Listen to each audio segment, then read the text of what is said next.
So I just went to Long Beach City Council meeting here on the 21st of January 2020, and wow, I was just surprised. Well, I guess I wasn't too surprised, but the staffers and they were way more knowledgeable and had a grasp of the topic. We were talking about short-term rentals or Airbnbs in the city of Long Beach, and they had, like I said, just a way better grasp of understanding the whole subject than the elected officials.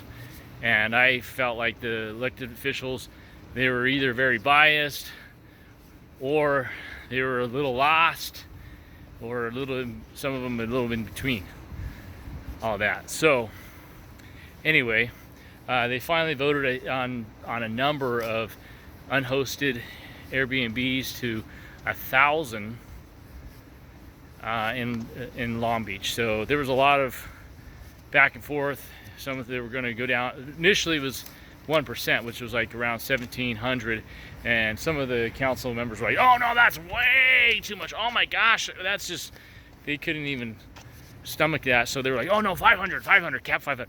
So then they went to, "No, that's too low." And then they were like, "Okay, let's go up to 750."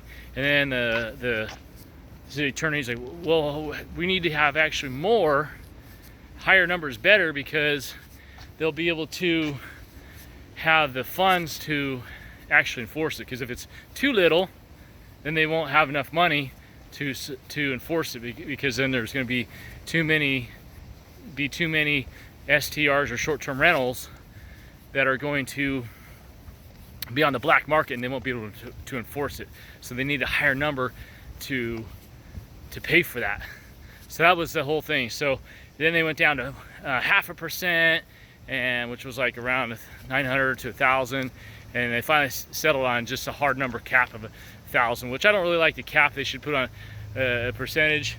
And one of their arguments of the percentage thing was that the housing stock, they're saying like right now housing stock shortage is like 6.5%, and healthy shortage is like 8%. So they were like, well, we should, come back and revisit at 9% to protect the 8%, because they didn't want to get too close to that 8%. So they, let's just make it at 9%. Anyhow, I think all in all it was good, good outcome.